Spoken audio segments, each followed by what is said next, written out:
Hello and welcome my dear student on calculus channel. I see you were waiting for me a long time. So your wait is over. I am Pintu Saini mathematics mentor. आपको लेकर चलता हूँ sequence and series की ओर। Previous अपन ने 6 lecture पढ़े थे sequence and series में।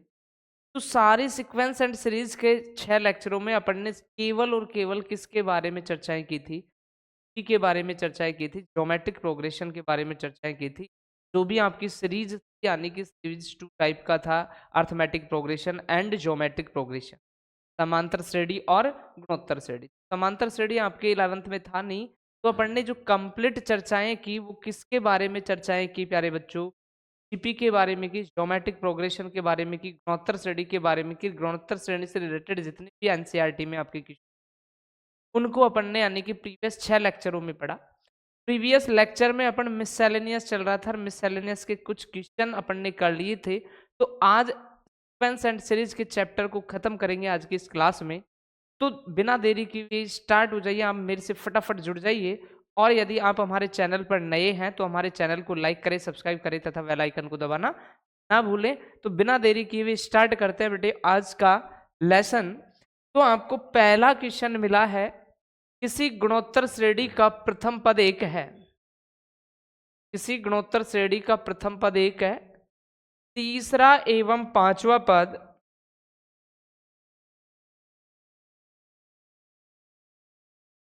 तीसरा एवं पांचवें पद का योगफल कितना है? 90। तो गुणोत्तर श्रेणी का केवल और केवल क्या चाहिए आपको? सार्वनुपात चाहिए। तो जो भी चीजें गिवन है उनको लिखे और कैलकुलेट करें कि आपको क्या कहा कि गुणोत्तर श्रेणी का प्रथम पद। तो माना जीपी का जो प्रथम पद a बराबर दे रखा है वो कितना दे रखा है आपको? 1। फिर आगे कहा इसका तीसरा और पांचवा पद। तो गुणोत्तर श्रेणी के तीसरे पद को किससे डिफाइन करते हैं? a3 से। पांचवें पद को किससे डिफाइन करते हैं? a5 से। तीसरे एवं पांचवें पदों का योग कितना दे रखा है? 90। दोनों का योग करके अपन ने क्या लिख दिया? 90। अब आपको पता है कि a3 को जीपी में क्या लिखा जाता है? AR² लिखा जाता है। a5 को क्या लिखा जाता है? AR⁴ लिखा जाता है। और इक्वल टू कितना हो गया? 90। तो ये इसमें से क्या कॉमन मिल गया आपको? AR²। और जैसे ही AR² कॉमन लिया तो 1 प्लस क्या मिल गया? R² मिल गया। इक्वल टू कितना? 90। देखना आपको किसकी वैल्यू पता थी? a की। तो a का मान जब यहां रखोगे तो ये R², ये 1 प्लस R² इक्वल टू कितना हुआ? 90। अब यहां से कोई बात तो बन नहीं रही, तो वापस R² को मल्टीप्लाई कर लो आप, तो जब ही पार पड़ेगी। R² plus R⁴ equal to कितना? 90। सबको एक तरफ ले आओ तो R⁴ प्लस R² माइनस का 90 इक्वल टू। अब देखना R⁴ है तो आप थोड़ी देर के लिए मान ले कि late R² equal to x है भाई। R² इक्वल टू क्या है? x। तो R² का स्क्वायर है तो ये क्या बन गया? x² प्लस R² को क्या पड़ा? x minus 90 equal to 0। जैसे ही आपने ऐसे पढ़ा तो एक x में क्वाड्रेटिक इक्वेशन बन गया, द्विघात समीकरण बन गया। अर्थात प्लस x के ऐसे दो टुकड़े करने हैं कि उनको जोड़े तो प्लस का x आए और मल्टीप्लाई करे तो कितना आए? माइनस का 90x² आए। तो ऐसे कोई टुकड़े तो 10 और 9। तो x² प्लस का तो 10x माइनस का 9x माइनस का 90 इक्वल टू क्या हो गया? जब दोनों को जोड़ा तो 10x में से 9x गया तो पॉजिटिव x मिला। जब दोनों को मल्टीप्लाई किया तो माइनस का 90x² मिला। दो दो के जोड़े बनाए तो इन दोनों से कॉमन क्या चमका? x। तो ये क्या हो गया? x plus 10। क्या कॉमन आया? 9। x प्लस कितना? 10 इक्वल टू 0। तो x माइनस का 9 x plus 10 equal to 0। x की वैल्यू देखेंगे तो 9 और x की वैल्यू देखेंगे तो -10। ये आपने मान निकाले x के और चाहिए क्या? सार अनुपात r। तो कहीं ना कहीं किसी ना किसी चीज को आपने क्या पढ़ा था? x पढ़ा था, तो वैल्यू रख दो। तो R square equal to X का मान 9, तो आर इक्वल टू जो आपके पास आया वो प्लस माइनस का कितना आ गया 3। और एक कंडीशन देखते हैं, R square equal to minus X यानी कि -10, तो R equal to under root -10 जो कि रियल नंबर नहीं है, तो आर का मान ये तो संभव होगा नहीं। तो आर जो पूछा गया था प्यारे बच्चों वो क्या आ गया, प्लस माइनस का। आगे बढ़ते हैं। नेक्स्ट क्वेश्चन कहा किसी गुणोत्तर श्रेणी के 3 पदों का योगफल 56 है। कोई जीपी है जिसके 3 पदों का योगफल कितना है 56। यदि हम क्रम से इन संख्याओं में से 1 7 21 घटा दें, कि जो भी 3 पद आपने माने हैं उनमें से पहले में से 1, दूसरे 7 और तीसरे में से कितना घटा दिया जाए 21 घटा दिया जाए, तो हमें एक समांतर श्रेणी प्राप्त हो जाती है। क्या प्राप्त हो जाती है, एक एपी अर्थमेटिक प्रोग्रेशन प्राप्त हो जाता है, समांतर श्रेणी प्राप्त हो जाती है। तो वो संख्याएं ज्ञात करनी है जो संख्याएं आपने माननी है। तो आइए देखते हैं। तो अपन मान लेते हैं, माना संख्या जो है क्या है, गुणोत्तर श्रेणी के 3 पद मान लेते हैं अपन।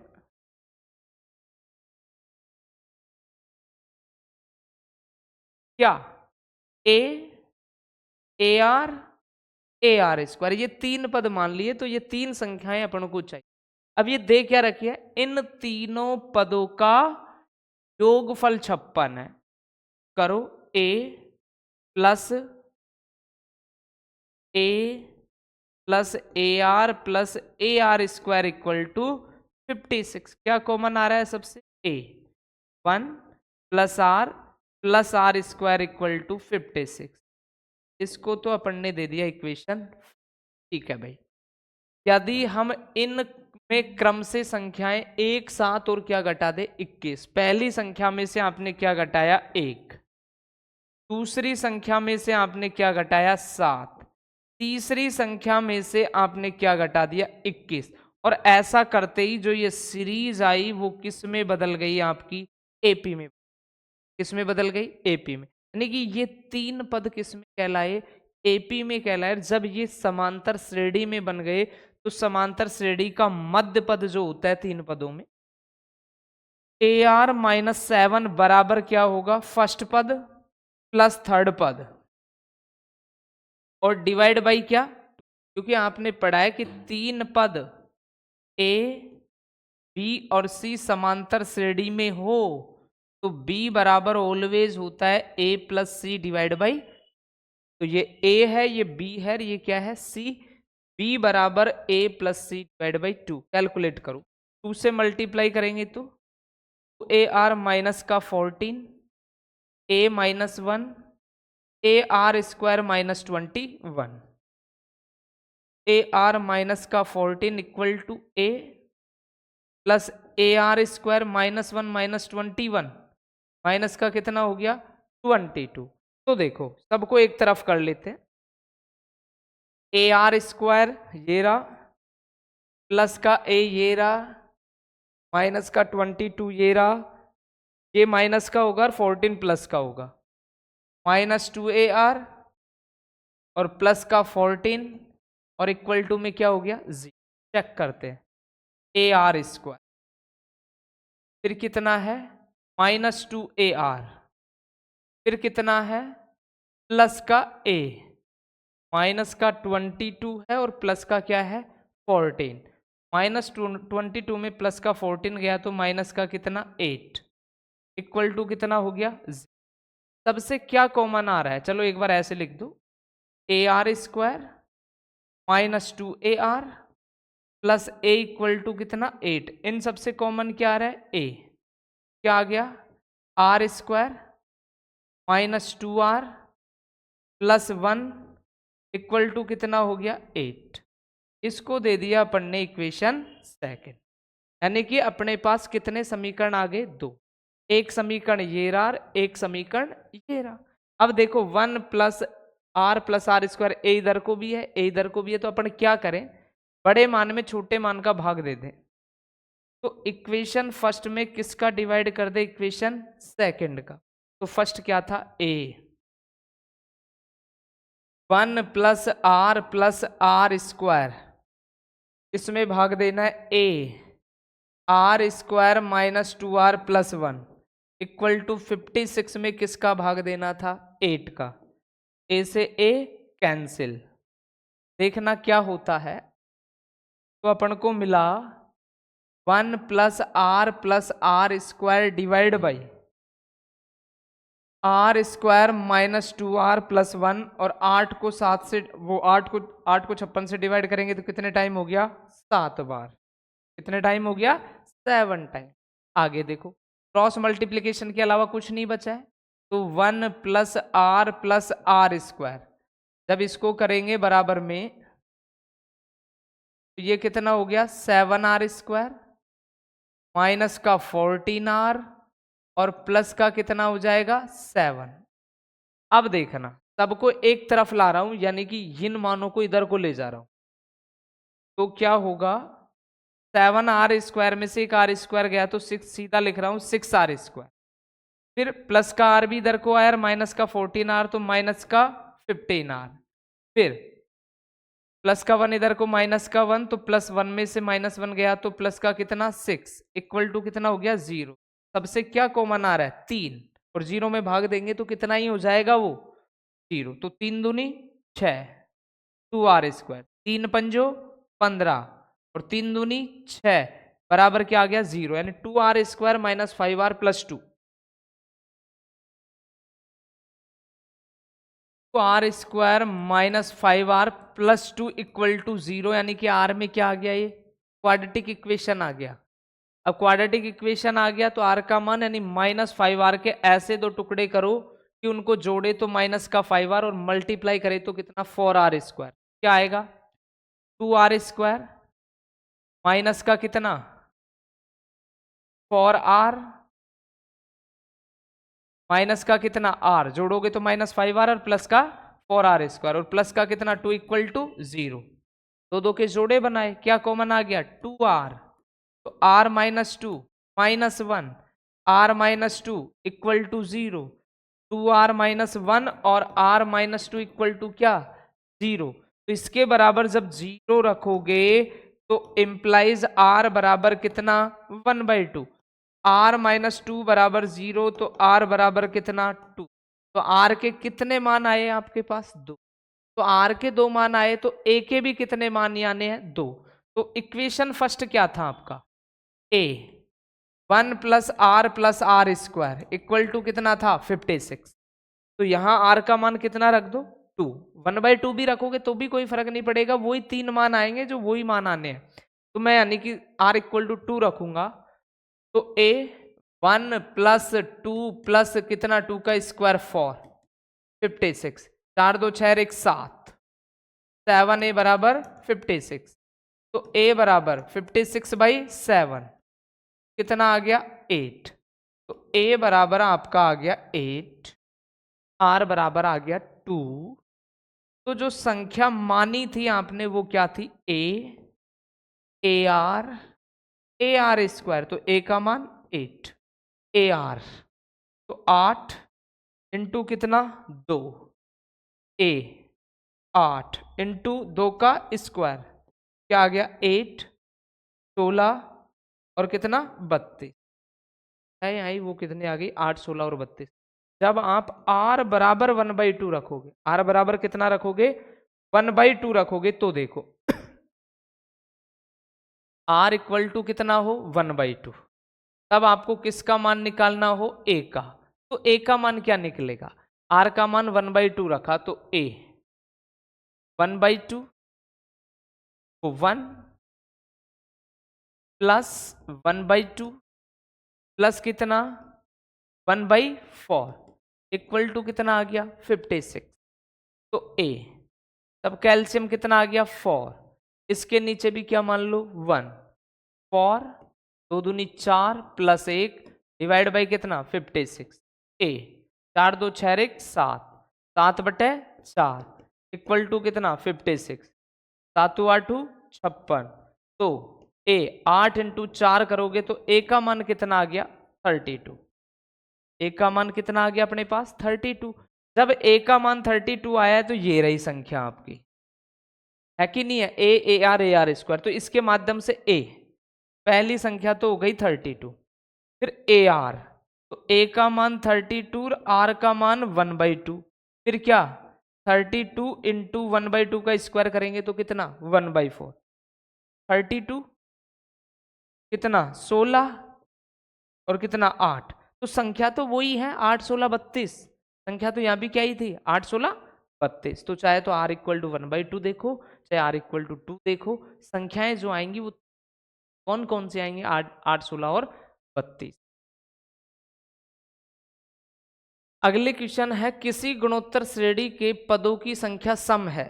ध्यान से समझना बेटे, आपसे क्या कहा कि कोई जीपी है, कोई क्या है जीपी, जिसमें पदों की संख्या कैसी दे रखी है सम। यदि उन सभी पदों का योगफल विषम स्थानों पर रखे पदों के योगफल का कितना हो 5 गुना हो, तो आपको क्या चाहिए सार्वनुपात चाहिए। क्या चाहिए आपको सार्वनुपात। तो देखना, तो पदों की संख्या क्या है सम, तो मान लीजिए कि कोई जीपी जो है वो a are square dot dot dot सम पद है, यानी कि 2n पद है, ठीक है। तो उसने कहा सम पद है यदि इन सभी पदों का योगफल, तो एस एन, तो n कितने हैं 2n पद है, तो S 2n equal to A dot R की पावर n, तो आर की पावर n का मान कितना है 2n -1 divide by are minus, क्योंकि सबका सार्वनुपात ए आर स्क्वायर का जो सार्वनुपात है वो कितना ही आ रहा है आर ही आ रहा है, तो आर की पावर n, तो सम पद का मतलब कहां तक जा रहा है ये 2n पद है इसमें, तभी तो सम होगा। तो n के स्थान पर 2n -1 अपॉन r -1 दे दिया इक्वेशन फर्स्ट। अब उसने आगे क्या कहा विषम स्थानों पर रखे पदों का योगफल का 5 गुना। तो अब देखना विषम स्थान, मान लीजिए ये विषम है तो ये क्या आएगा सम, और ये फिर क्या आएगा विषम, तो विषम पद, जब विषम पद की बात करेंगे तो a आएगा, ए आर स्क्वायर आएगा, ए आर की पावर 4 आएगा, और ऐसे कितने ही पद रह जाएंगे n पद कितने पद रह जाएंगे n पद, क्योंकि टोटल 2n पद है जिसमें से आधे तो सम है, आधे क्या है विषम है, तो ये जो पदों की संख्या आ गई वो कितनी आएगी n, और इसमें जो पद हैं वो कैसे हैं विषम। अब इनका योग, तो पद तो टोटल n ही है, यानी कि क्या डिफाइन करना है Sn, तो क्या a प्रथम पद a ही है, ठीक है। अब ध्यान क्या रखना है r, जब विषम पदों के लिए r डिफाइन करेंगे तो a का भाग ए आर स्क्वायर में देंगे तो R square, A are square का भाग ए आर की पावर 4 में देंगे तो भी कितना आएगा आर स्क्वायर, यानी कि जो सार्वनुपात होगा वो आर स्क्वायर और उसकी power n -1 divide by R का मान क्या था आर स्क्वायर -1। अब प्रश्न में कहा क्या है एडीक्यू, एडीक्यू का मीनिंग है अकॉर्डिंग टू क्वेश्चन कि सभी पदों का योगफल विषम स्थानों पर रखे योगफलों का कितना है 5 गुना। सभी पदों का योगफल S2n 5 गुना है विषम स्थानों पर रखे पदों के योगफल। तो S2n क्या था आपके पास a डॉट आर की power 2n -1 divide by r -1, ये क्या है 5 डॉट a आर की power 2n -1 upon R square -1। Calculation सीधा ही कर दो कि भाई a से a कैंसिल, ठीक है, r की पावर 2n -1 से r की पावर 2n -1 कैंसिल, यहाँ तो बचा 1 अपॉन r -1, यहाँ बचा 5 अपॉन आर स्क्वायर -1। अब इसको आप क्या लिख सकते हो 1 बाई r -1, तो 5 by A square minus B square, अरे 1 का स्क्वायर कर ले तो कोई फर्क पड़ेगा क्या, कोई फर्क नहीं पड़ेगा, क्या चमका ए स्क्वायर माइनस बी स्क्वायर, तो ए प्लस बी और ए माइनस बी, आर -1 से r -1 कैंसिल, तो बचा क्या यहाँ तो 1, यहाँ 5 बाई r +1, जब क्रॉस मल्टीप्लीकेशन करोगे तो r +1 इक्वल टू 5, तो r इक्वल टू 1 इधर को जाएगा माइनस का होगा, 5 में से 1 लेस होगा तो कितना आएगा 4, अर्थात इसका जो कॉमन रेशियो आएगा वो कितना आ जाएगा, 4 आ जाएगा। नेक्स्ट क्वेश्चन, यदि a plus B X divide by A minus B X equal to B plus C X divide by B minus C X X not equal to 0, दिखाइए कि ए बी सी डी किस में है, GP में। A B C D किस में है, GP में। तो आपको क्या दिया गया, आपसे कहा a plus B X divide by A minus B equal to B plus C X divide by B minus C equal to C plus D X divide by C minus D X, ऐसा दे रखा और जहां X not equal to G, तब A B C D है वो किस में होने चाहिए, जीपी में। ए बी सी और डी किस में होना चाहिए, जीपी में। अब जीपी की खास बात क्या होती है, b by a, c by b, d by c, सारा अनुपात क्या होना चाहिए, सामान्य ऐसा कुछ रिलेशन चाहिए। तो ऐसे कुछ रिलेशन के लिए क्या करें, इन दोनों में कंपोनेंटो डिवाइडेंटो लगा ले, योगांतर अनुपात लगा दे सब में। और योगांतर अनुपात का मतलब हर को एक बार अंश में जोड़ना है, हर कोई एक बार अंश में से घटाना है। तो देखिए लगाते हैं कंपोनेंटो डिवाइडेंटो योगांतर अनुपात। तो a प्लस बी एक्स में जोड़ना है a माइनस बी एक्स को, ऐसे ही a प्लस बी एक्स में से घटाओगे तो माइनस a और प्लस का क्या हो जाएगा, बी एक्स। सेम यहां करो, b प्लस सी एक्स में जोड़ दो b माइनस सी एक्स को, और b प्लस सी एक्स में से घटाओगे तो माइनस b प्लस का क्या हो जाएगा, सी एक्स। ऐसे ही सेम काम यहां कर दो, क्या कि c प्लस डी एक्स में जोड़ दो c माइनस डी एक्स, और c प्लस डी एक्स में से जब घटाओगे तो माइनस c प्लस क्या हो जाएगा, डी एक्स हो जाएगा। अब देखो बी एक्स से बी एक्स, ए से ए, सी एक्स से सी एक्स, बी से बी, डी एक्स से डी एक्स, सी से सी, क्या क्या बचा, हुए डिवाइड बाई 2bx, फिर क्या बचा 2b डिवाइड बाई 2cx, फिर क्या बचा 2c डिवाइड बाई 2dx। 2 से 2 कैंसिल, से 2 कैंसिल, 2 से 2 कैंसिल, तो a by B X equal to B by C X equal to C by D x.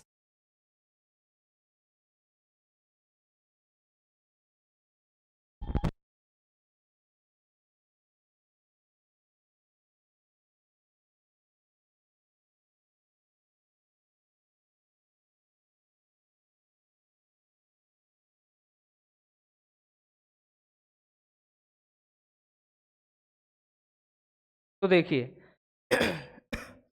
अब देखना बराबर में है तो x x x कैंसिल होकर a by B, B by c और c बाई डी। तो इसको ऐसे भी लिख सकते हो, भाई है तो सार्वनुपात ही है, a by B, B by C, C by D, यानी कि a comma B comma C comma D किस में हो गया, सबका सार्वनुपात कैसा है, समान। आगे देख, ये क्वेश्चन मैंने प्रीवियस क्लासेस में आप लोगों को करने के लिए बोला था, तो आपने किया होगा। तो मिलान करना, निम्नलिखित श्रेणियों में n पदों का योगफल ज्ञात कीजिए। n पदों का क्या कीजिए, योगफल। तो ऐसे क्वेश्चन मैं आपको काफी सारे बता चुका हूं प्रीवियस क्लासेस में। तो मैं आपको ये डेसिमल फ्रैक्शन का योग कैसे डिफाइन करेंगे बताने। तो Sn इक्वल टू अपन ने क्या लिखा, 0.6 plus 0.66 plus 0.666 plus dot dot dot कितने पदों तक, n पदों तक। मैंने क्या कहा कि जब भी किसी नंबर का बार बार रिपीटेशन है कि 1 टाइम 2 टाइम 3 टाइम 4 टाइम, तो उसमें से उस नंबर को कॉमन लो, पहला काम। तो जब Sn डिफाइन करोगे तो 6 आपने इसमें जैसे ही कॉमन लिया तो 0.1, 0.11, 0.111 प्लस डॉट डॉट डॉट कितने पदों तक, n पदों तक। अब वही अंश और हर को किससे गुणा करो आप, तो 9 से। तो 6/9 ये तो हर का हो गया, और यहां करोगे तो 0.9, 0.99, यहाँ करोगे तो 0.999 प्लस डॉट डॉट कहाँ तक, n पद होता। तो Sn इक्वल टू क्या हुआ,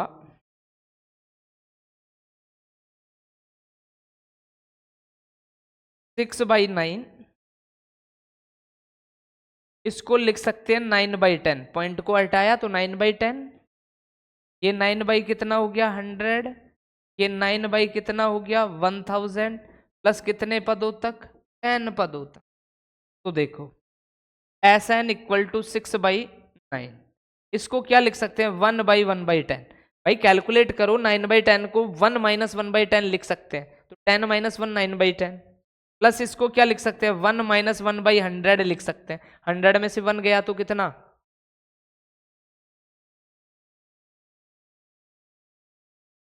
100 माइनस 1 99, ये 99, ये 999 गलत लिख दिया, तो ये 99 बाई क्या बन गया 100। यहाँ 1 माइनस 1 बाई कितना लिख सकते हो 1000, प्लस डॉट डॉट कितने पदों तक, n पदों तक।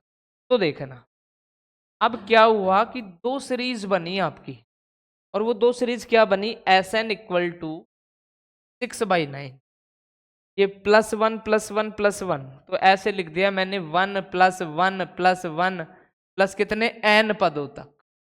और अगली कहानी में देखना क्या ट्विस्ट आता है, -1/10 -1/100, माइनस इन कॉमन ले लिया और लिख दिया 1/10, 100 को 1/10 का स्क्वायर, 1000 को 100 का क्यूब, कितने पदों तक, n पदों तक। तो Sn इक्वल टू 6/9, 1 + 1 + 1 कितने टाइम जोड़ा गया है, n टाइम, तो 1 को n से मल्टीप्लाई करोगे तो क्या जाएगा n। अब ये क्या चमका आपको, जीपी चमक गया, क्या चमक गया, जीपी, ज्योमेट्रिक प्रोग्रेशन है, गुणोत्तर श्रेणी है, और गुणोत्तर श्रेणी के बीच में किसका साइन लगा हुआ है, प्लस का साइन, यानी कि इसका आपको क्या करना है, सम करना है। तो सम के लिए a, तो a का मान कितना 1/10, डॉट r की पावर n-1 लगाएं या 1 माइनस r की पावर n लगाएं, जब भाग दोगे तो आपको कितना मिलेगा 1/10, तो आपको लगाना पड़ेगा 1 माइनस 1/10 की पावर n, तो 1 की पावर से तो कोई फर्क पड़ेगा नहीं, 10 की लगा दी, और 1 माइनस 1 कितना कर दिया 10, बस कर लो कैलकुलेट छोटा सा।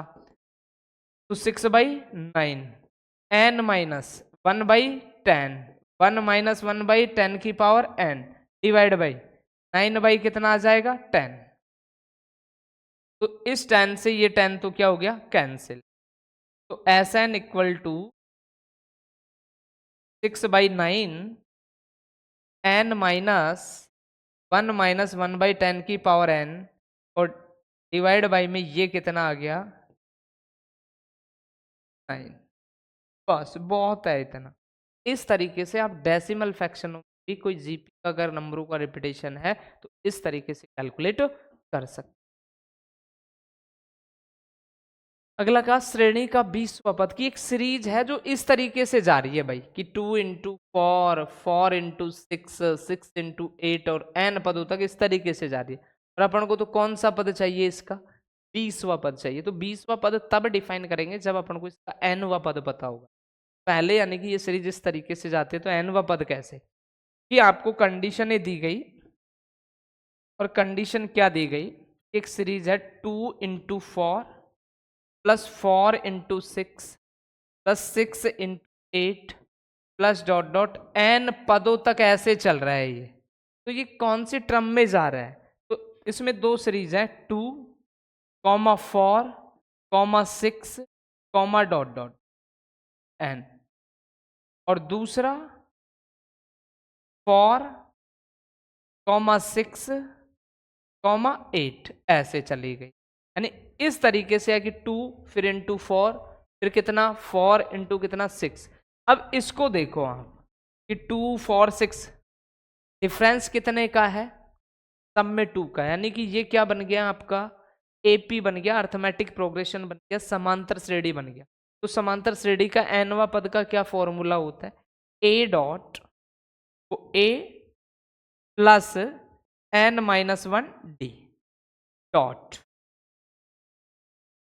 फॉर 2, ये भी क्या है a प्लस n-1 d, क्योंकि ये भी क्या ही है आपकी समांतर श्रेणी है, और समांतर श्रेणी का कौन सा पद चाहिए nवां, ए का मान कितना 2 प्लस एन का मान कितना n -1 डी, कॉमन डिफरेंस दोनों का अंतर, सभी का अंतर कितना चल रहा है 2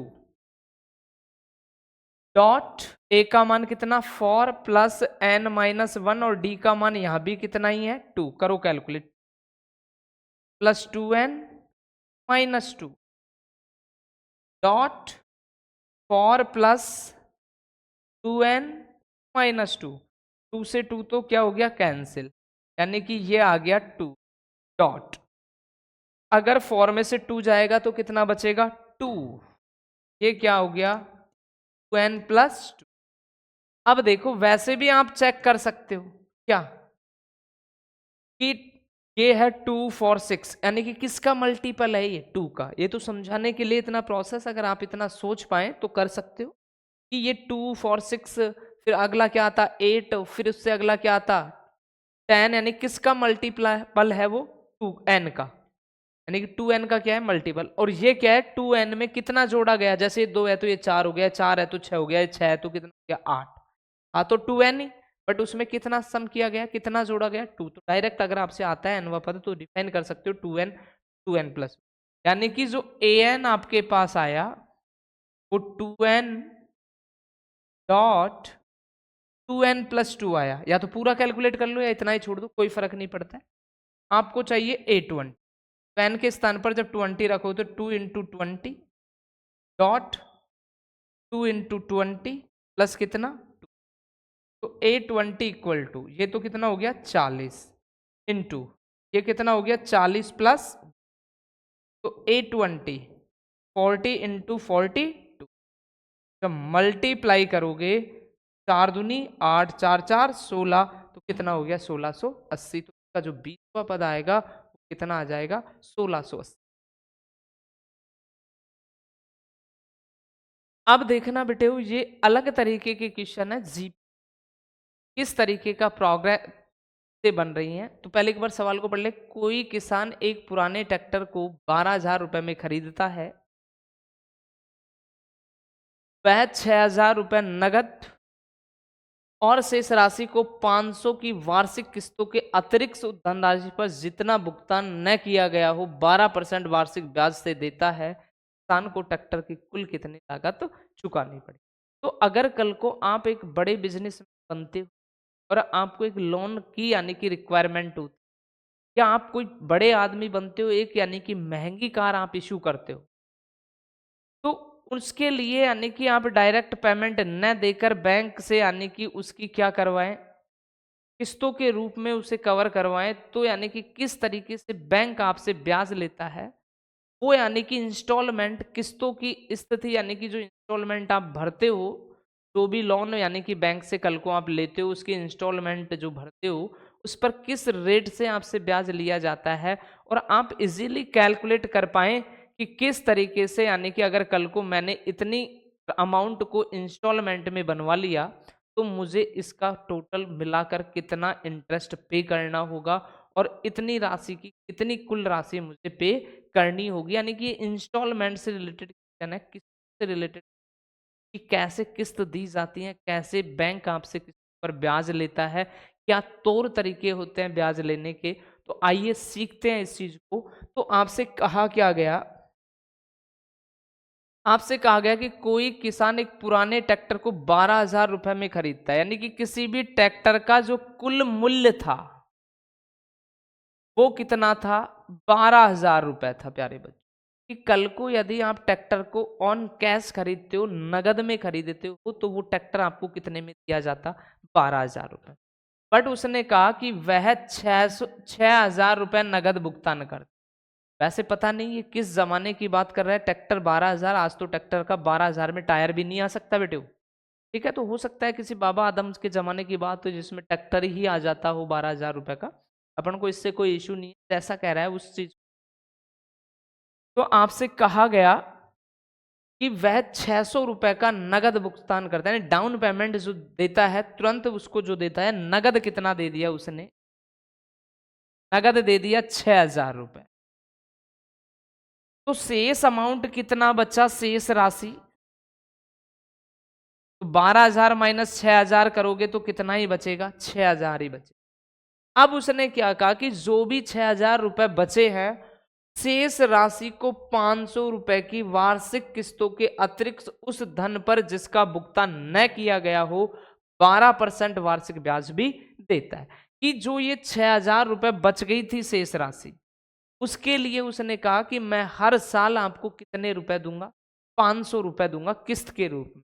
बट ये भी कहा गया कि जो राशि आपने नहीं दी है उस पर जो ब्याज लगेगा सालाना, वो किस हिसाब से, किस रेट से लगेगा, 12% वार्षिक ब्याज की दर से लगेगा। तो किसान को ट्रैक्टर की कुल कितनी लागत चुकानी पड़ेगी, आइए।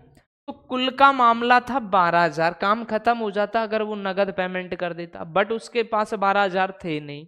तो उसने क्या किया कि भाई 6,000 रुपए तो तुम ये लो और 6,000 रुपए की क्या बना लो, किस्त बना लो। तो 6 उसने नगद दे दिए, तो राशि कितनी, 6,000, और 6,000 की उसने क्या बनवा ली, किस्त। और किस्त किस हिसाब से कि मैं आपको हर साल के कितने रुपए दूंगा, 500, और जो भी किस्त थी उसका साथ के साथ आपको क्या दूंगा, ब्याज। बट ब्याज जो दूंगा मैं किस रेट का दे रखा है उसने, 12% के हिसाब से आपका क्या लगेगा, ब्याज लगेगा। तो देखो जब आज का काम खत्म हो गया कि 12,000 का था, 6,000 नगद दिए, 6,000 रह गए। अब जब वो किस्त देगा तो कब देगा, 1 साल बाद। अब 1 साल बाद जब वो किस्त जमा कराने जाएगा बैंक में तो 500 रुपए तो देगा ही देगा, प्लस जो राशि थी उसका क्या भी देना पड़ेगा, ब्याज। तो आइए 1 साल बाद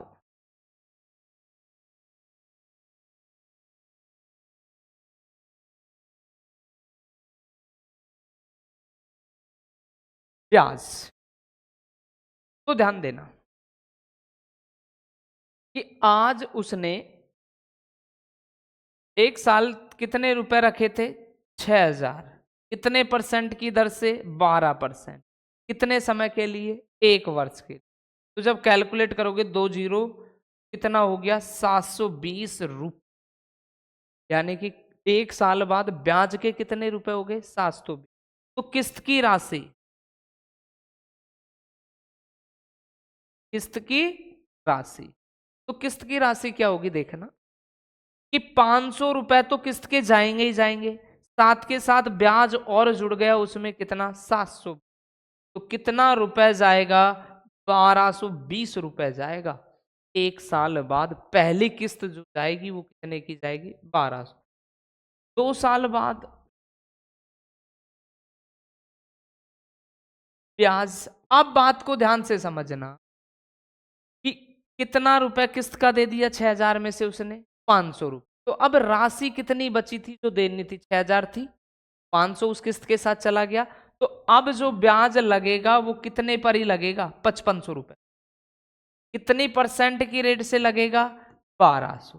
कितने साल के लिए लगेगा, 1 साल के लिए। जब कैंसिल करोगे तो ये कैंसिल, 12 पंजो 60 और 12 पंजो 60 और कितना, 660। जब 2 साल दूसरी किस्त जब वो देने जाएगा, सेकंड किस्त की राशि जब वो बैंक में जमा कराने जाएगा, तो पहले तो जो किस्त देनी थी वो तो देगा ही देगा, 500। उसके अलावा इंटरेस्ट कितना बना, 660। तो 6 और 5 1100, कितना, 60 रुपए उसे सेकंड किस्त देनी पड़ेगी। अब 3 साल बाद ब्याज जो होगा, कितने साल बाद, 3 साल बाद। तो अब देखना 500 रुपए ये कट गए थे किस्त के, 500 रुपए ये कट गए 6,000 में, अब बचे कितने आपके पास, 5,000 रुपए का 12% रेट के लिए कितने साल का ब्याज लगेगा, 1 का। तो 2 जीरो से 2 जीरो, 12 पंजो 60, 600। तो तीसरी किस्त की जो राशि होगी वो कितनी होगी देखना कि 500 तो किस्त के जाएंगे ही, 600 रुपए बाज के, तो कितना रुपए लग जाएगा, 1,100 रुपए। तो ऐसे उसे देखना। अब अपन को 12,500 रुपए की, यानी कि कितनों को देना है, अपन को किस्तों की संख्या और निकालनी थी, तो यहां निकाल देता हूं कि 6,000 रुपए की थी एक किस्त, 500 की है, कितनी किस्त, 12 किस्त। ऐसे उसे कितनी किस्त देनी पड़ेंगी? 12। तो पहली किस्त की राशि 1220, दूसरी किस्त की राशि 1160, तीसरी किस्त की राशि कितना? 1100। तो हुआ क्या, पहली गई 1220, दूसरी गई 1160 की, और तीसरी कितने की गई? 1100 की। तीसरी कितने की गई? 1100। और ऐसे चलता गया यार, कितनी किस्तों तक जाएगा? 12 किस्तों। कितनी किस्तों तक जाएगा? 12 किस्त। तो आपको कुछ नजर आया क्या ये क्या बन गया? कि अगर 1220 में से 1160 को घटाते हैं, वो 1160 में से 1220 को घटाते हैं, या 1100 में से 1160 को घटाते हैं, तो देखो 1160 में से 1220 को घटाएंगे तो कितना आएगा? -60। 1100 में से 1160 को घटाएंगे तो कितना आएगा? -60। यानी कि कुल मिलाकर क्या हुआ कि इनका जो अंतर आ रहा है वो क्या आ रहा है? समान आ रहा है। अंतर जो आ रहा है वो कैसा आ रहा है? समान अंतर आ रहा है। और समान अंतर का मतलब ये क्या बनी थी? एक एपी बनी थी, समांतर श्रेणी बनी थी। समांतर श्रेणी के बीच में का साइन लगा हुआ है प्लस का, अर्थात समांतर श्रेणी का योग। तो ए वो एस एन बराबर आपने क्या पढ़ा? तो एस एन आपने पढ़ा n/2 ए प्लस n-1 डी। तो रखते चलो। एस टोटल किस्त कितनी थी? 12। 12/2। 2 ए का मान कितना है? 1220 प्लस एन का मान कितना है? 12 -1, और डी का मान कितना है? -60। पॉजिटिव 60 नहीं, कि जो डी होता है वो ऑलवेज क्या होता है? A2 - A1। दूसरे पद में से किसको घटाया जाता है? पहले पद को। तो S12 = 6, तो 140 प्लस 11 इंटू माइनस का 60। तो S12 6, 2440 माइनस का 11 छिकी 66, कितना हो गया? 660। S12 = 6, 2440 में से कितना? 660। 0 14 में से 6 गया तो 8, 13 में से 6 गया तो 7, कितना आ गया? 1780। कितना आ गया? 1780। और कैलकुलेट करो। 0 14 में से 6 गया तो 8 और 6 14, 13 में से 6 गया 7 और 6 13। तो देखो S12 6 से मल्टीप्लाई कर लो, तो S12 जो आएगा 0 तो है ही, 8 छिंग 48 का 8, 4 7 छिंग 42 और 4 46, 6 और 4 कितना? 10। देखना 10,680 क्या है ये तो वो इंस्टॉलमेंट के रूप में 6,000 रुपए जो देने थे उसके उसने कितना दिया? 10,680। तो ट्रैक्टर की कुल लागत, ट्रैक्टर की कुल लागत देखना,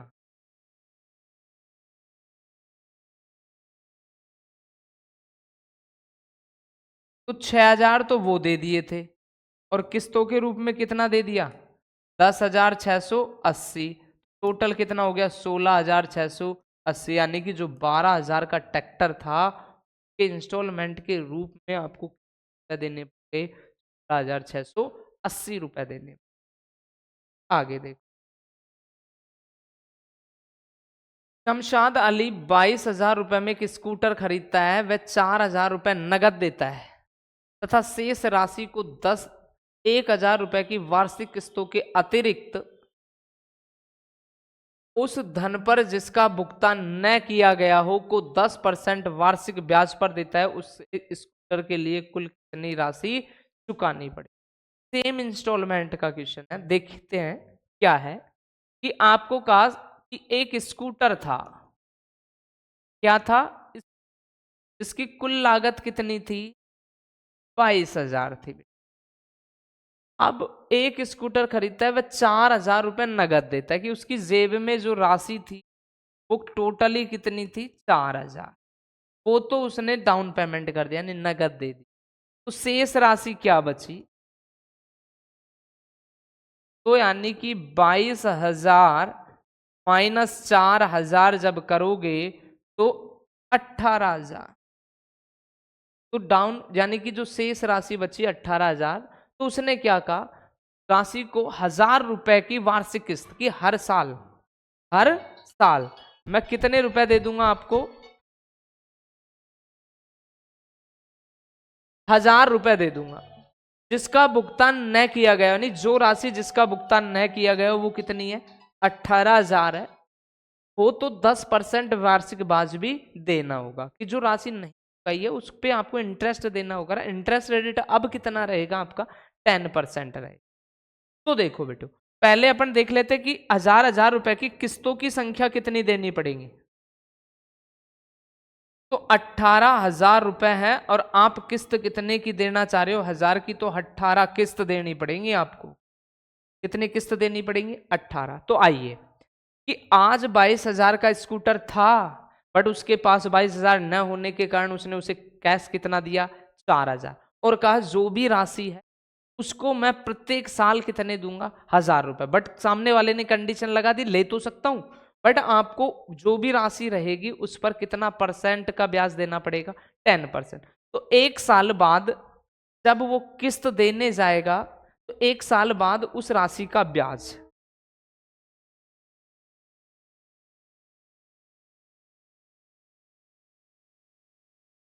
कितनी राशि थी, 18,000। ब्याज किस हिसाब से है, 10% के हिसाब से। कितने साल का, एक साल का।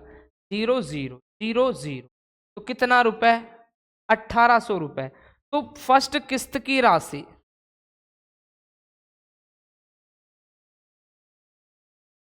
तो 1,000 रुपए तो वो जाने थे, 1,800 रुपए ब्याज के चले गए, तो कितना रुपए हो गया, 2,800 रुपए। पहली किस्त की राशि कितनी, 2,800। ऐसे ही दूसरी वर्ष का ब्याज। तो अब बात को ध्यान से समझना कि टोटल 18,000 थे, तो पहले तो 18, बट किस्त की राशि कितनी और चली गई, 1,000। तो अब राशि कितनी बची, 17,000। अब ब्याज इस पर लगेगा एक साल का, 0 से 0, 0 से 0, तो कितना, 1,700 रुपये। सेकंड किस्त की जो राशि होगी वो 1,000 प्लस कितना हो जाएगा, अब 1,700, क्योंकि 1,000 रुपए तो जाएगा ही जाएगा किस्त का, बट इंटरेस्ट भी उसको साथ के साथ देना पड़ेगा। तो कितना हो गया, 2,700। कितना हो गया, 2,700। ऐसे ही तीसरी साल का ब्याज। तो अब 1,000 और 1,000 दो किस्त तो चली गई 18,000 में से, तो बचा कितना, 16,000 पर ही ब्याज लगेगा 10% रेट से। तो 20 से 20, तो कितना आ गया, 1,600। तीसरी किस्त की जो राशि होगी वो क्या होगी कि 1,000 रुपए तो किस्त के जाने ही है, बट 1,600 रुपए ब्याज का, कितना रुपए जाना है, 26। ऐसे किस्तें जा रही हैं कि पहले कितनी गई, 2,800, फिर कितनी गई, 2,700, फिर कितनी गई, 2,600। कि पहले गई 2,800, फिर गई कितना, 2,700, फिर गई कितना, 2,600, और ऐसे कुल मिलाकर कितनी किस्त देनी है, 18 किस्त देनी है। कितनी किस्त देनी है, 18। तो देखो, अगर इनका डिफरेंस आप करें तो माइनस का कितना आ रहा है, सभी का 100। माइनस का कितना आ रहा है, 100, यानी कि ये क्या बन गई, एपी बन गई, अर्थमेटिक प्रोग्रेशन, जिसका योग चाहिए। तो एस एन इक्वल टू क्या होगा, n/2, 2a प्लस n-1 और d। तो s टोटल किस्त कितनी है, 18, तो n के स्थान पर 18/2, 2 a का मान बता दो, देखें 2,800, प्लस n का मान 18-1, और d का मान कितना आ रहा है, -100 आ रहा है बेटे। पॉजिटिव 100 नहीं, कैसा आ रहा है, -100। तो S18 इक्वल टू क्या आना है, 9, 28 दूनी का 5600, प्लस कितना, 17 इंटू कितना, -100। तो S18 इक्वल टू 9, क्या, 5600 माइनस का कितना, 1700। कैलकुलेट करोगे, 9 से मल्टीप्लाई करोगे तो देखो क्या आता है, S18 इक्वल टू 90। 56 में से 1700 घटाएंगे तो 2 0 तो है, 16 में से 7 जाएगा तो कितना बचेगा? 7 दूनी 14 और 2 9। फिर 4 में से 1 गया तो कितना? 3। कितना आ गया? 3900। अब 3900 को किससे गुणा कर लो? तो S18 इक्वल टू 0 9 9 81 9 27 और 8।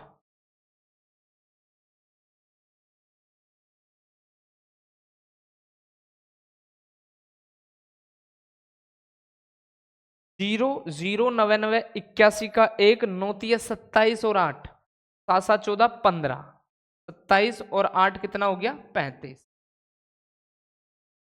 तो ये हो गया कि उन 18 किस्त तथा ब्याज के साथ वो जाएगा 35,000 कितने का? 100 का। तो देखना कुल लागत कितनी हुई, कुल मूल्य कितना हुआ स्कूटर का? 4,000 तो पहले दे दिया था और 3500 वो 35,100 अब दे दिया, तो कितना हो गया? 39,100 रुपए का उसको क्या पड़ गया? स्कूटर जो कितने का था? 22,000। तो अगर इस तरीके से इंटरेस्ट रेट चलता रहे, ये कहानी आपकी होगी।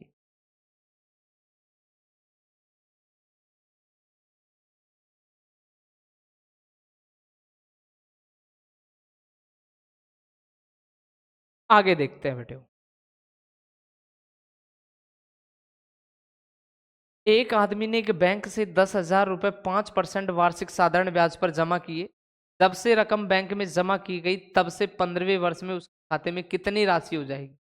देखना कि आज 10,000 रुपए उसने जमा किए 5% वार्षिक साधारण ब्याज की दर से। जब से रकम बैंक में जमा की गई तब से 15वें वर्ष में उसके खाते में राशि। तो ध्यान देना कि जो प्रिंसिपल अमाउंट है वो कितना है? 10,000। साधारण ब्याज किस हिसाब से लग रहा है? 5%। तो दर दे रखी है वो 5%। जब से रकम बैंक में जमा की गई तब से 15वें वर्ष पूछे उसने। कौन से वर्ष पूछे? 15वें। तो देखिए फर्स्ट वर्ष क्या होगा कि 10,000 पर 5% जब ब्याज बढ़ेगा एक वर्ष के लिए, तो 2 जीरो से 2 जीरो कितना रुपए बढ़ जाएगा? 500। तो यानी कि पहली राशि कितनी? 10,000। फिर अगली दूसरे दिन कितनी हो गई? 10,500। फिर कितना हो जाएगा? 11,000। तो ऐसे कौन से वर्ष पूछी है? 15वें। कि भाई अगर पहले साल का ब्याज 500 तो साधारण ब्याज में क्या है? हर साल का ही ब्याज कितना रहना है? 500। पहले फर्स्ट में 10,000, फिर 10,500, फिर 11,000, फिर 11,500। तो आपसे पूछा 15वें वर्ष। तो ए एन बराबर क्या होता है? एपी है कि नहीं है? समांतर श्रेणी है। समांतर श्रेणी का a n a plus n minus 1 क्या होता है? डी। तो ए 15वें वर्ष पूछा है, ए का मान कितना? 10,000 प्लस 15 माइनस 1। डी का मान देखोगे तो कितना हो जाएगा? 500। तो कितना? 10,000 प्लस 14 इंटू कितना? 500। तो A15 इक्वल टू 10,000 प्लस 14 पंजो 70 7,000। A15 कितना? 17,000 रुपए हो जाएगा 15वें वर्ष। अगर 5% की रेट से उसे हर साल ब्याज मिलता रहा तो 15वें वर्ष जाके उसकी राशि कितनी हो जाएगी? 17,000 रुपए। आगे उसने उसके खाते में कुल कितनी रकम हो गई तथा 20 वर्षों बाद कुल कितने वो तथा 20 वर्षों बाद कुल कितनी रकम हो जाएगी? कि 20 वर्ष बाद उसकी रकम कितनी? तो कुल का मतलब पहले क्या था? 10,000। फिर कितना हुआ? 10,500। फिर कितना हुआ? 11,000। और ऐसे कौन से 20 वर्षों बाद? कौन से 20 वर्षों बाद? तो देखिए ये आपका क्या है? एपी है और एपी के बीच में किसका साइन लगा हुआ है? प्लस का। तो एपी का क्या चाहिए? योग। तो S N equal to n/2 2a plus n-1 d। 20 वर्ष बाद पूछी है, कौन से वर्ष की पूछी? 21वें वर्ष की। तो आपको ये सारा a n का मान रखकर क्या कर लेना है, कैलकुलेट। एक निर्माता घोषित करता है कि उसकी मशीन का अवमूल्यन 15,625 रुपए हर वर्ष 20% की दर से उसका अवमूल्यन होता है। इस बात को समझ लेना। अवमूल्यन का मतलब होता है कमी हो रही है, हर साल उसकी कीमत में कितने परसेंट के हिसाब से, 20% के हिसाब से कमी हो रही है। तो 5 वर्ष बाद अनुमानित मूल्य क्या रह जाएगा मशीन? पहले साल 20%, फिर जो आया उसका 20%, फिर आया उसका, तो 5वें वर्ष में आपको चेक करना है कि इस मशीन का मूल्य क्या रह जाए। आज की क्लास का लास्ट क्वेश्चन और मिससेलेनियस का भी लास्ट क्वेश्चन देखना क्या दे रखा है। किसी कार्य को कुछ दिनों में पूरा करने के लिए 150 कर्मचारी लगाए गए, यानी कि कोई कार्य था उसको पूरा करने के लिए कर्मचारियों लगा लिए 150। बट हुआ क्या कि दूसरे दिन 4 कर्मचारियों ने काम को छोड़ दिया। कि आज फर्स्ट डे तो हम स्टार्ट किया था तो कितने मजदूर आए, 150। बट नेक्स्ट दिन जब काम पे आए तो 4 मजदूर काम को छोड़ दिया। फिर आगे का तीसरे दिन 4 कर्मचारियों ने काम छोड़ दिया, यानी कि जो आए थे उनमें से फिर तीसरे दिन और 4 कर्मचारी कम काम पर आए।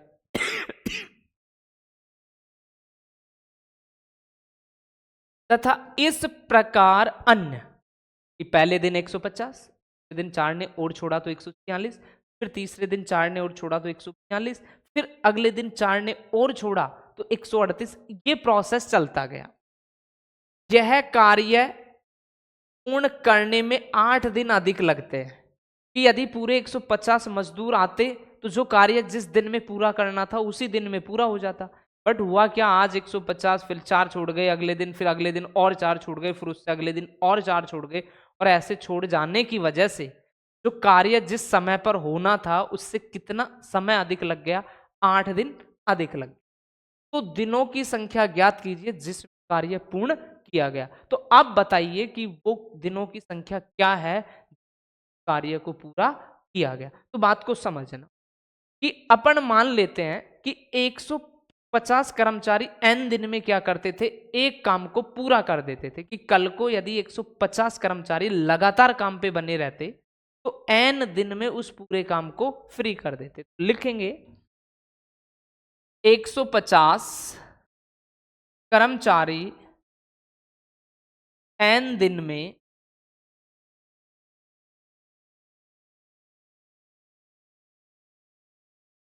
पूरा करते हैं, बराबर किसको, एक काम को।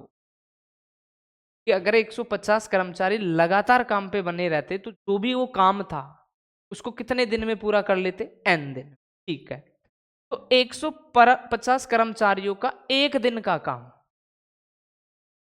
150 कर्मचारियों का एक दिन का काम क्या होगा।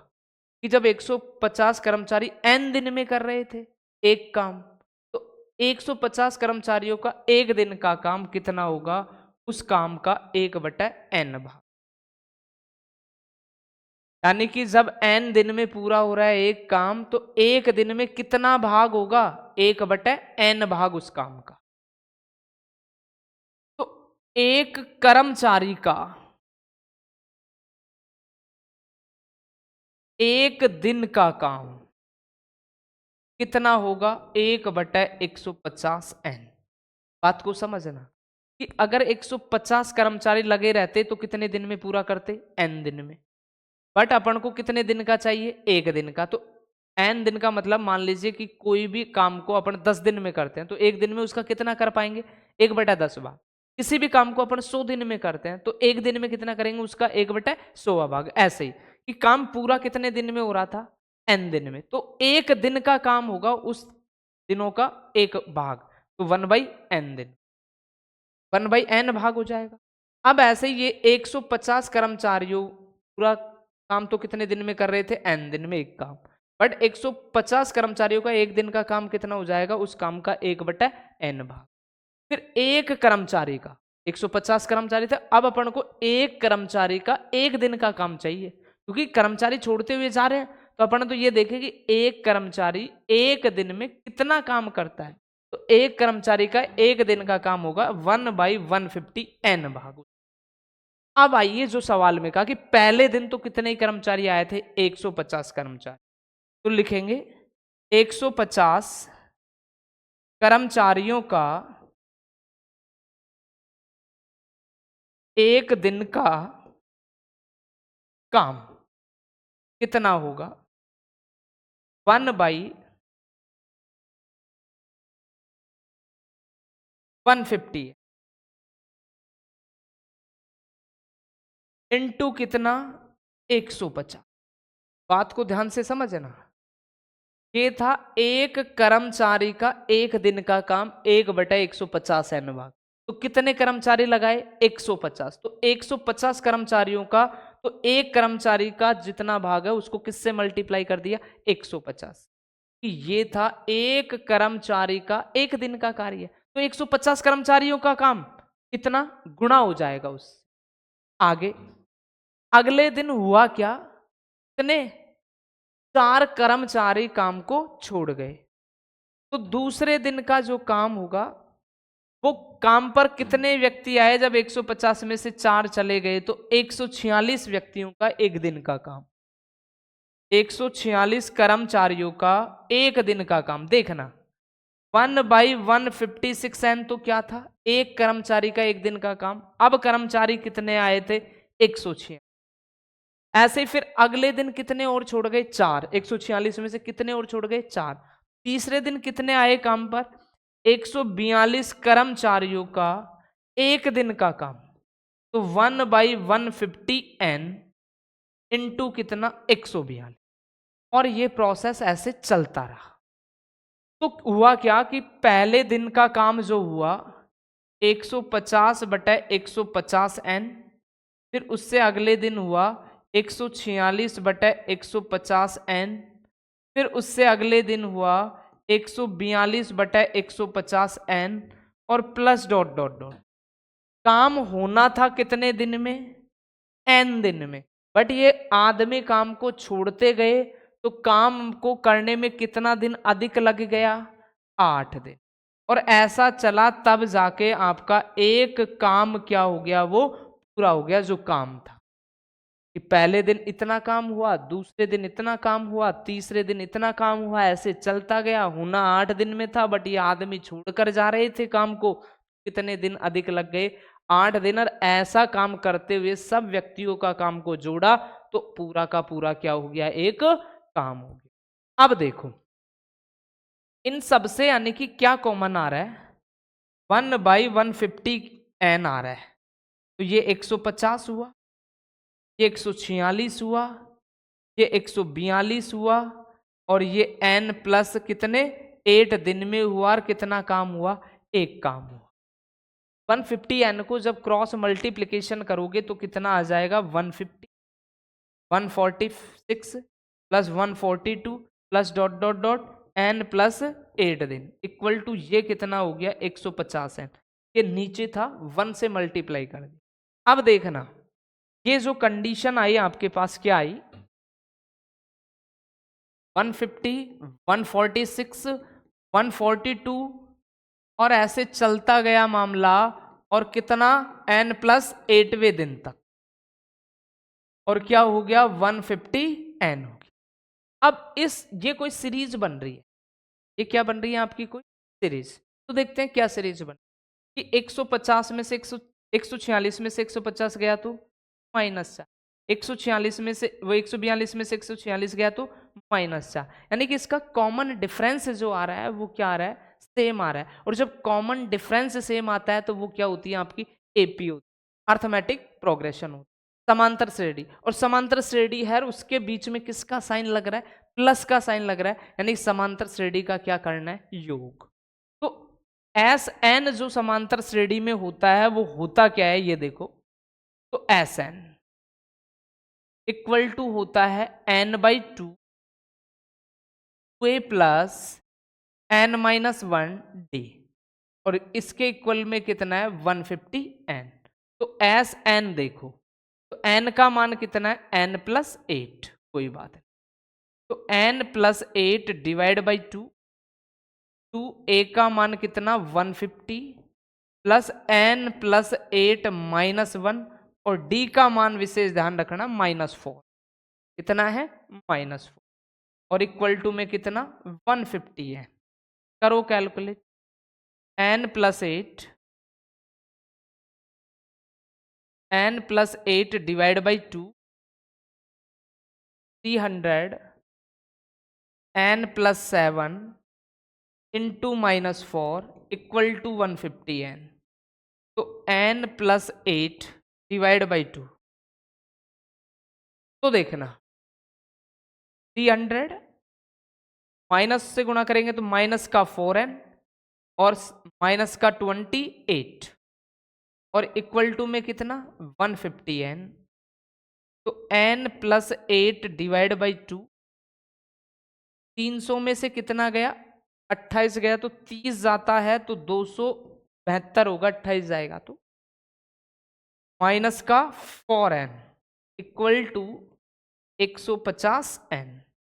इन दोनों से क्या कॉमन आ रहा है 4 कॉमन आ रहा है, 4 ही ले लो आप। तो क्या n प्लस 8 डिवाइड बाई 2 4 जैसे ही आपने कॉमन लिया 4 छिका 24 कितना 3 4 8 32 माइनस n इक्वल टू कितना 150n। अब देखो 2 दूनी 4, तो इसको भी कैंसिल कर लो, कितना हो गया 75। क्या हुआ n plus 8 68 minus n equal to 75। करते हैं इन दोनों ब्रैकेटों का multiply, 68n minus n square 820 64 का 4 8 48 और 4 52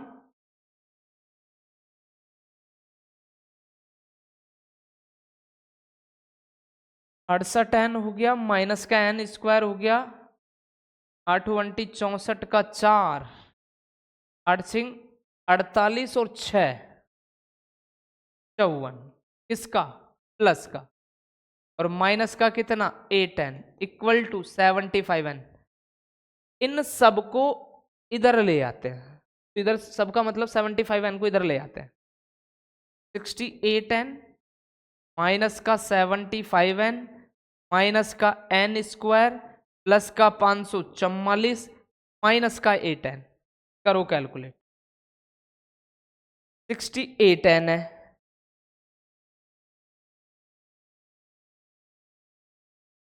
और माइनस का 8n है, तो ये तो कितना हो गया 60 और 60 में से माइनस 75 जाएगा तो कितना -15n होगा, माइनस का n स्क्वायर होगा 544 बराबर कितना होगा 0। तो क्या हुआ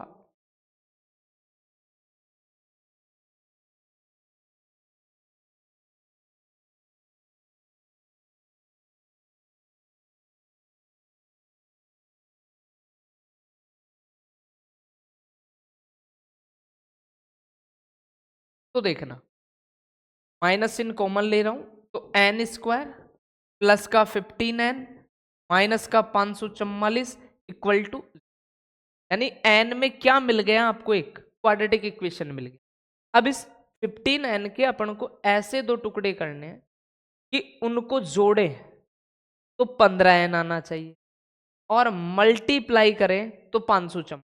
अब मान लीजिए आपसे टुकड़े नहीं हो पा रहे हैं कि n स्क्वायर आ गया माइनस का वो प्लस का 15n आ गया, प्लस का है कि माइनस प्लस का, और माइनस का 544 इक्वल टू 0 है। n में क्वाड्रेटिक इक्वेशन है तो इसका अपन को क्या करना है फैक्टर।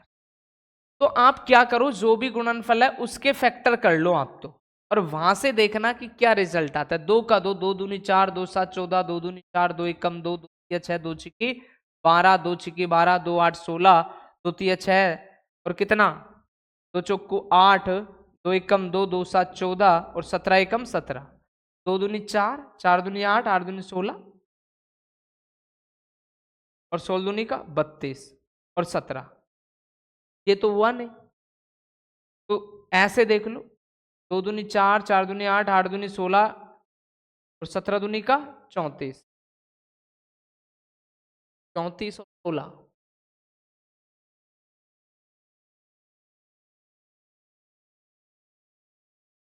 17 हो गया 4 4 दूनी 8 8 दूनी 16